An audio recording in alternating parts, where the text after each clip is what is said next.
watched Wednesday. The Addams Family. It's like an Addams Family series for Wednesday. Right. Which And, yeah. I think it just came out like yesterday or something. Like I think it came out.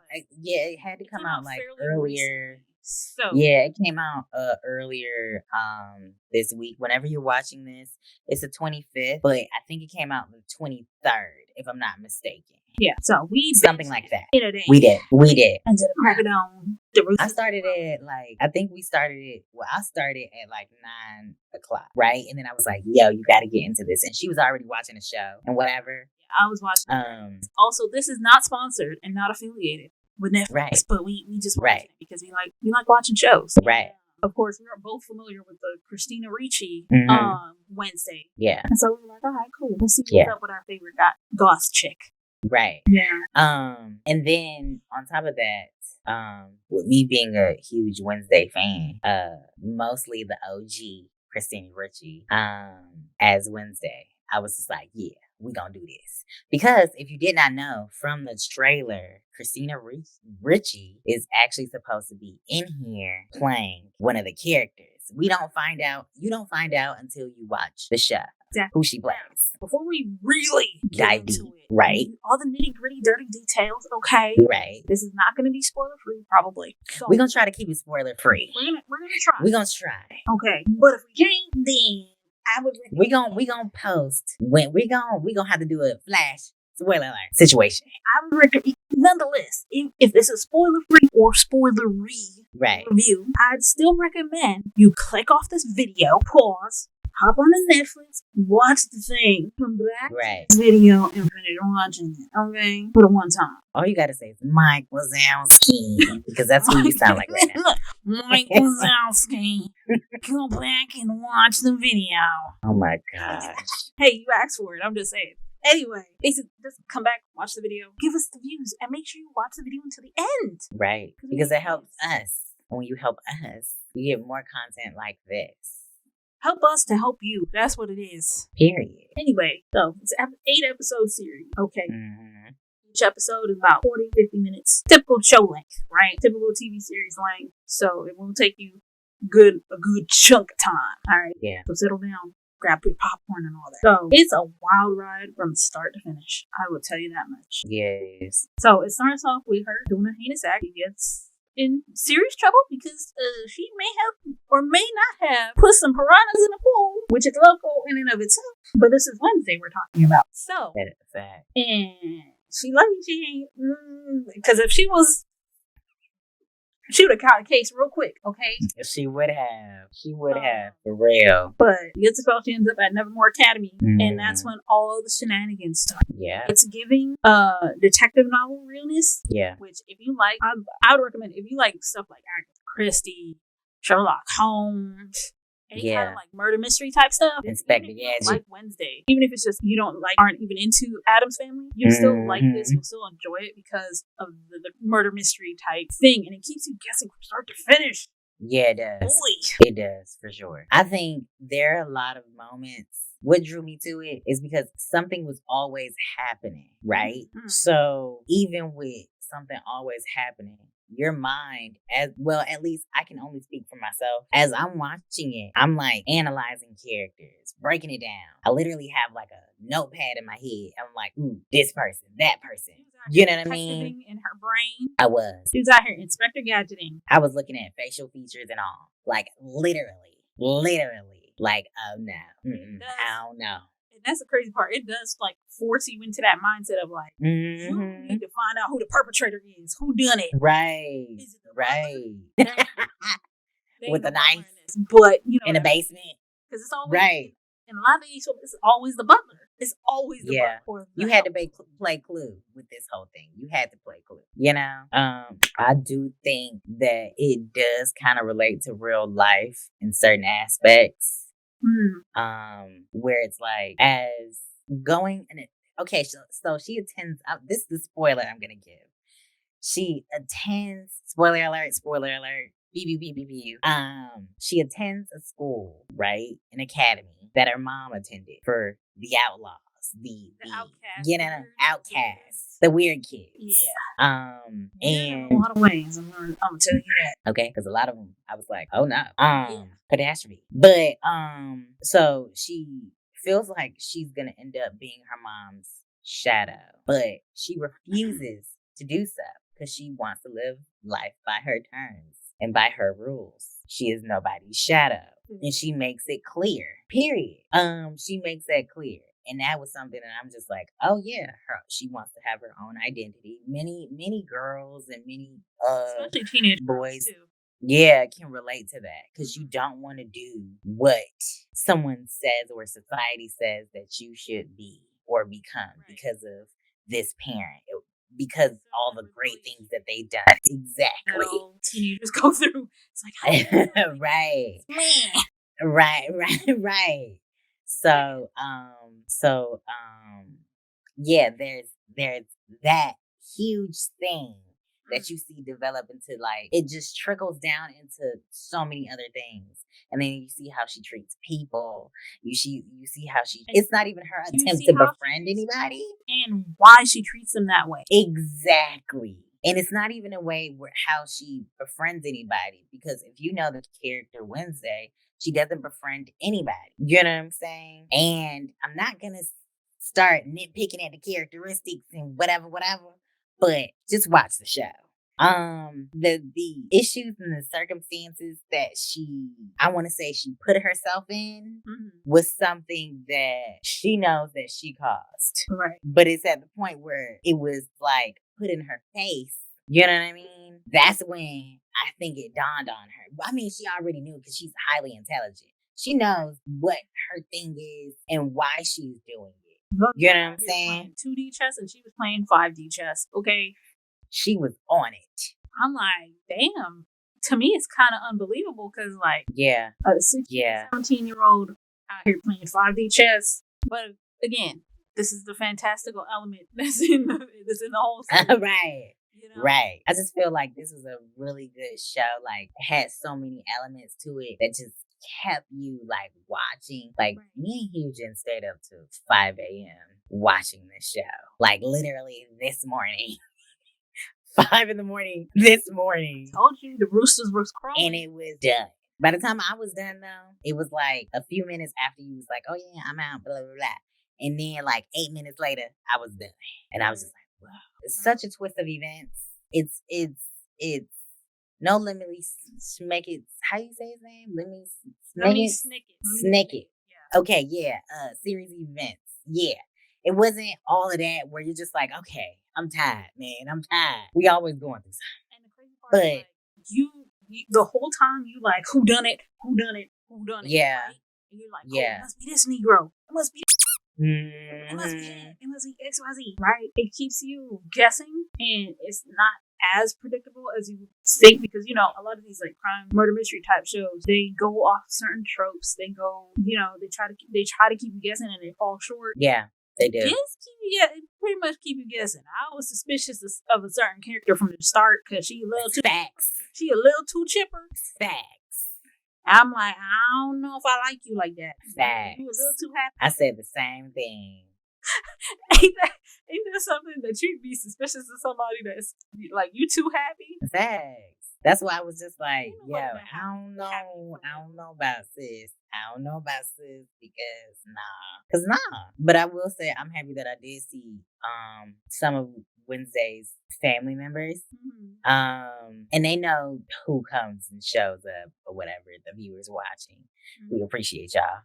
But yeah, that show is so good. I wish we could give away more details and stuff like that, but we gotta keep it vague because we don't want to spoil it. I will say that what's her name? Jenny Ortega? Jenna. Is that her name? Jenna Ortega. I'm sorry, girl. Jenna Ortega. She did that.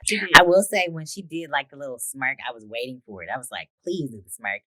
And then when she do have the big dance, the way she was dancing, I was like, girl, these dance moves are killing me. But it's Wednesday Addams. How do we expect her to dance? Right. She was supposed to dance wild and crazy. Exactly. She's supposed to dance wild and crazy.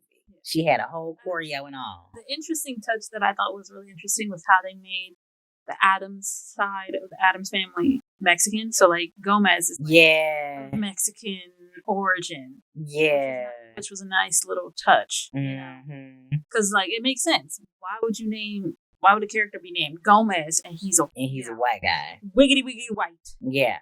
Because I think the original guy that played Gomez, he wasn't. I don't think he was Caucasian. You mean the last live action Gomez? Yeah. I don't think he was Caucasian. He was freaking Bison in the live action Street Fighter. Yeah. Yeah. What's his name? I know his name.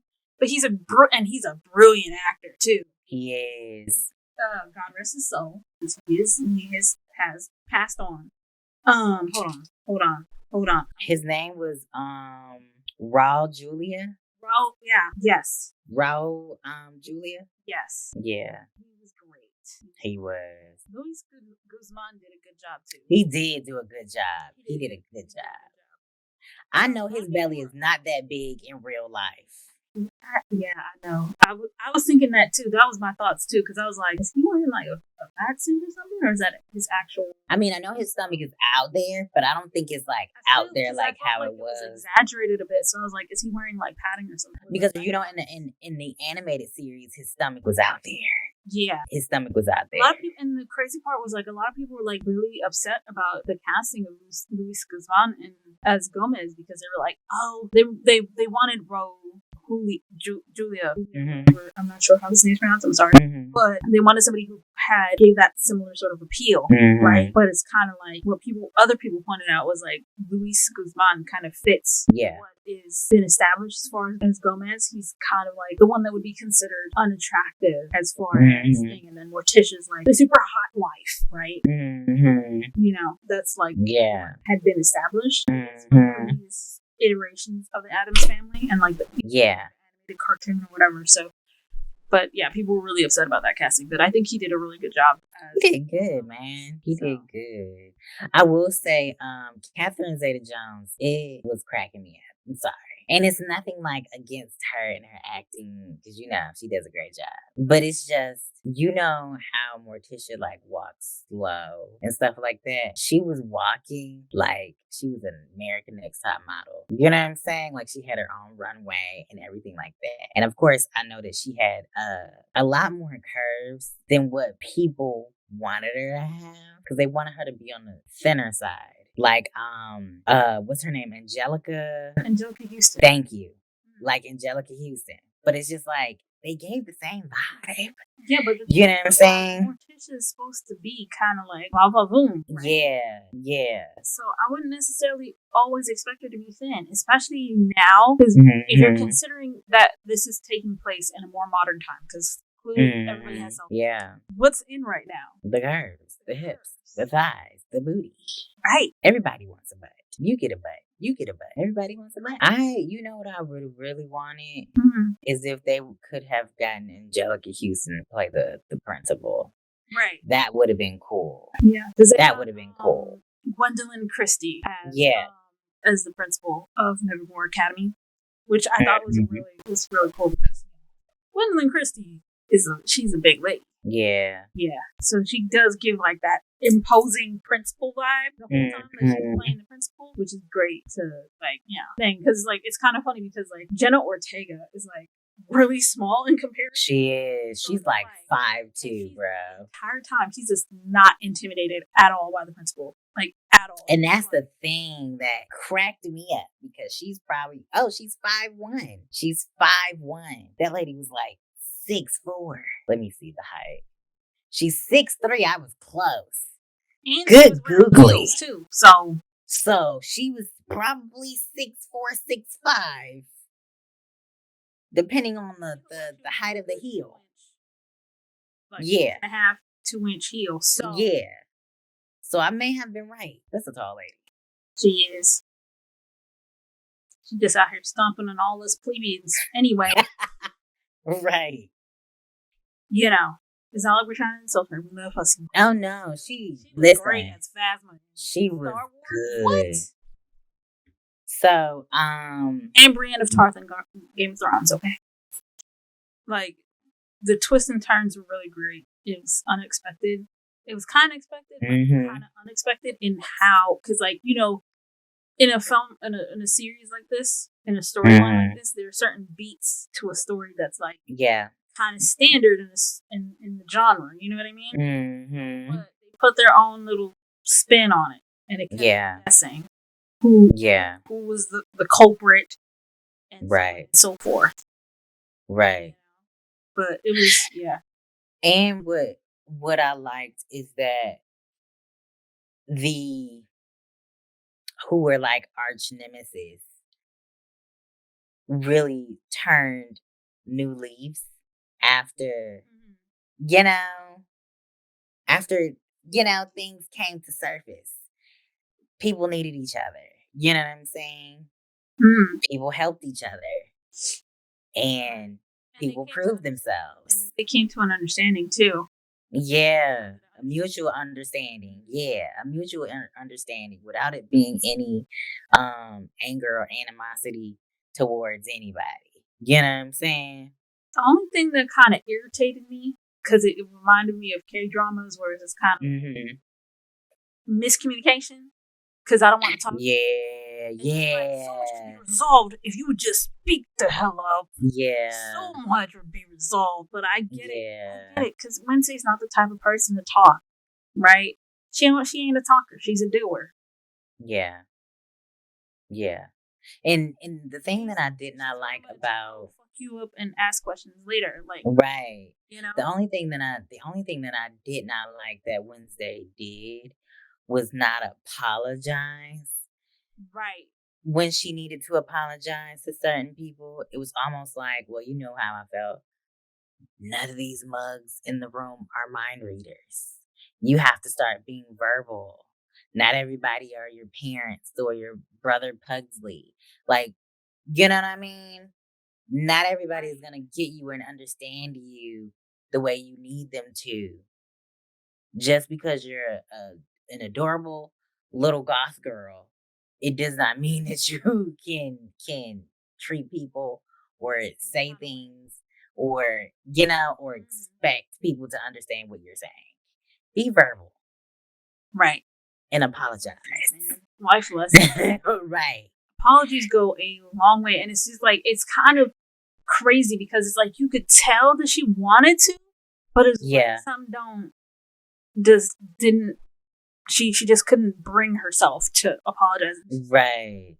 It was just all so gross. But yet you want favors. It's like, how do you want favors? And you're not willing to, when you mess up, you're not willing to apologize.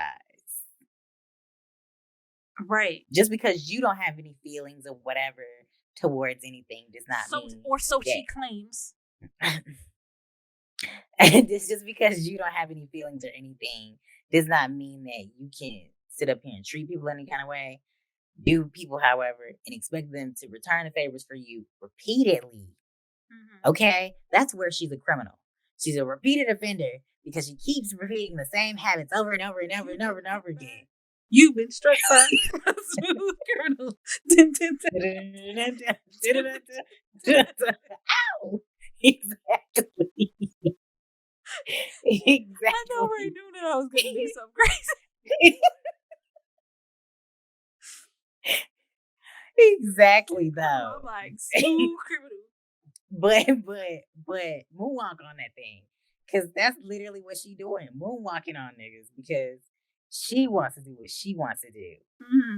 And then is confused as to why people aren't moving at the same speed that she wants them to after they have aired her out on it. Right. It's kind of like, come on, Wednesday. Really look at the situation. Really look at the situation and see how you just effed up the whole shebang. This could all be so simple. No law in hell. Okay? Make it hard. Hello. Because, like, and that's like, there's literally so many problems that could have been resolved if she actually, spoke up. And right.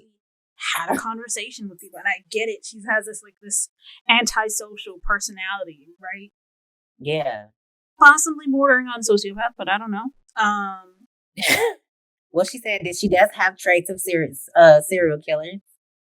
That's the kind of trait she wanted to have from different serial killers. But it's kind of like she says that, but it's show me the Carfax homes. Is my It point. gives something else. Yeah, it gives something else. Don't bullshit. We know all your secrets. Hello. Them pigtails ain't hiding nothing.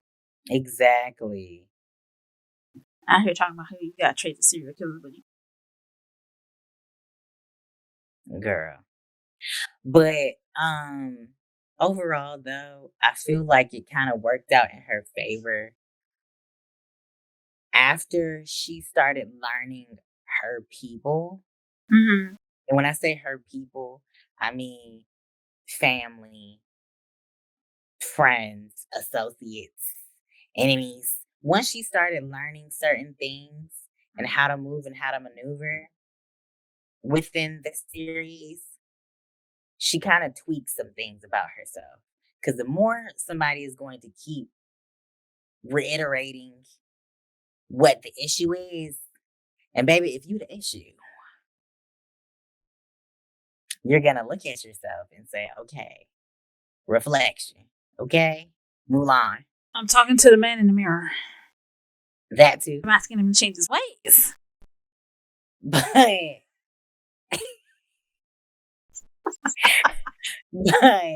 if it, the more somebody points something out to you, the more you're gonna take a step back and realize and understand, okay, there's something that I have to change, because there's only so many times somebody's gonna keep telling you.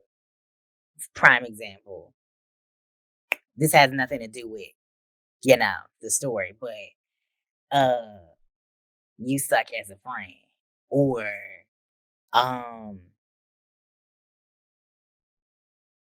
you're a terrible cook, or or whatever. Oh, you're a terrible liar, or whatever, and you keep repeating. Exactly. And you keep repeating the same action over and over and over again. You don't have a recipe. You don't know how to talk to people. You're not practicing how to become better at whatever it is they said that you're not great at. You just keep repeating the same thing over and over again, expecting different results. Insanity is doing the same thing over and over again, expecting a different result.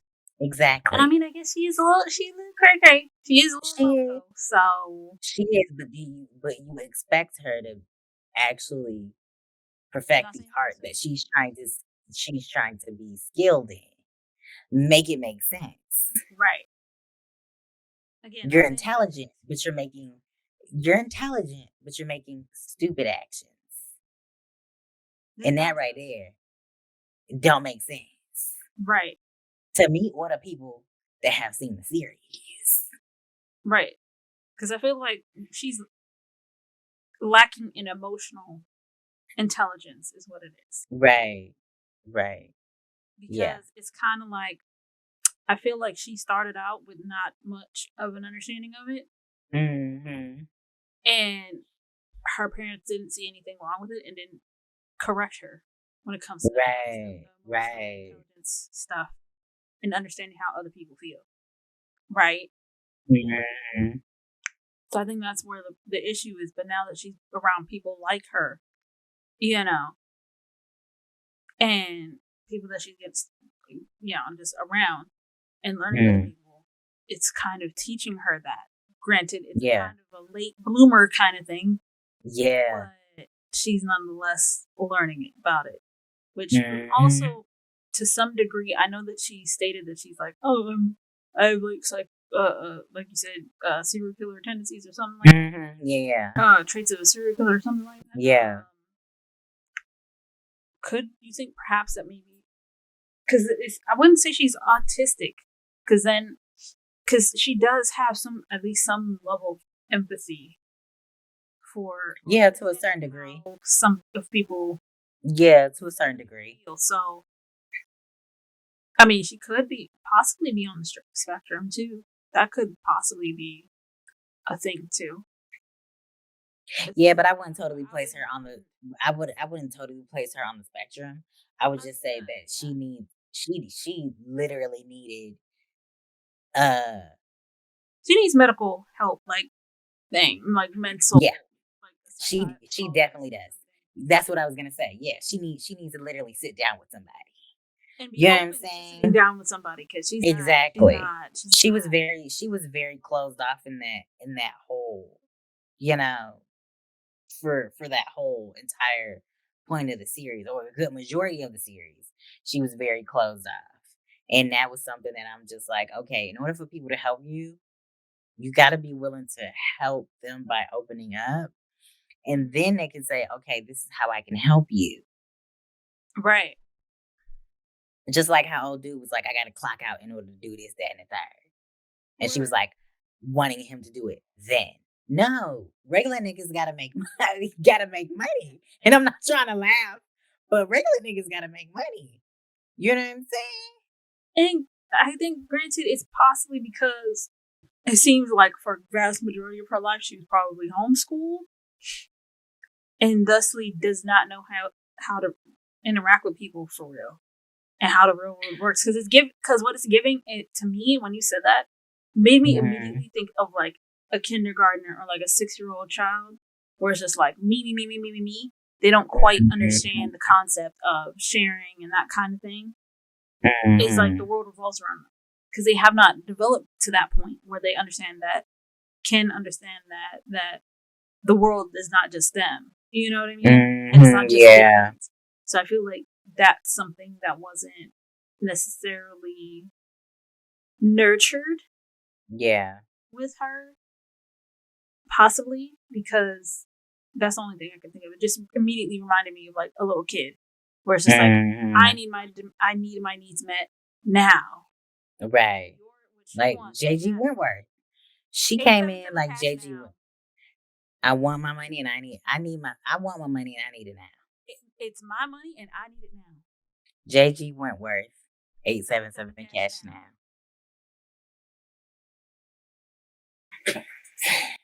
Crazy.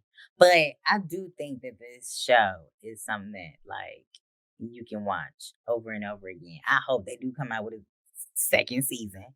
Right. Because there's a lot of story to play with. Yeah. If they want to. Mm-hmm. They could twist this story and turn it to however. I don't know what season this if they were in spring or whatever, but wherever it left off, listen, if y'all want to drop some more stuff for the summertime, we would very much like to see. If Wednesday has on like some swimwear, some athletic swimwear, that'll be cool. You know what she would look like, right? Head to toe and black like that. She'd be looking like Missy Elliott from the I Can't Stand Doom, I Can't Stand the Rain. All up in the camera. Yeah. Like trash bags just back sealed. What if she walking in slow mo and everybody's like, oh my gosh, Wednesday. And then you hear, I can't stand the rain. That will be hilarious. Oh my God. That'll be hilarious. That will be hilarious. Somebody put Missy's song on the next season. I really hope they do another season though. But anyway, any final remarks? Yeah, nah. I mean, I also hope that they do another season because it's open to possibility of more. Mm-hmm. Yeah. I think they're just waiting around to see what else happens. How well it does on Netflix. Then that will determine, the ratings for it, the views and such. Then that will determine if they start shooting something else. Because right now, Jenna Ortega is 20 years old. Yeah. So if you're gonna do something, huh? No, I said, oh, she young. But then I realized when I looked her up, she was born in 2002. Anything with 2000 and yeah. This got me out here being like, we can't relate to old girl. We can't relate to old girl. 2000 and? Oh, am I really that old? We can literally say 1990, blah, blah, blah. Right? 1991, 1992, 1993. If you got to say 2000 and, it's a wrap. We can't relate.